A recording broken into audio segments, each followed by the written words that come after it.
আর চলে যায়। আচারি, ভিতরে ঢোকার জন্য অপেক্ষা করার সময় উপজাতির সদস্যরা আমাদের কাছে টাকা, সাবান, জল চাইতে শুরু করে, যা ঠেকানো মুশকিল ছিল কারণ ওখানে গাইড ছিল না।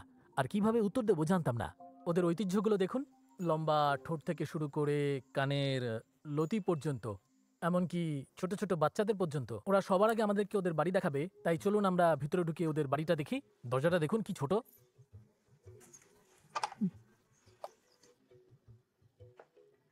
আরে দেখে, দাদু ঘুমাচ্ছে এখানে।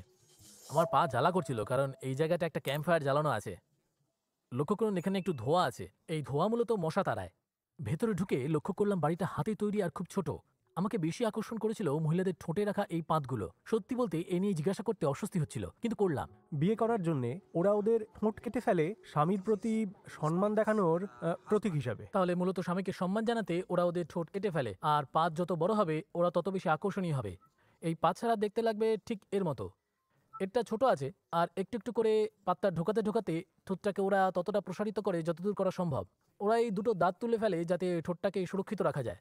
এটা নিশ্চয়ই অনেক কষ্ট দেয়। দেখুন এই যে পশুর চামড়া।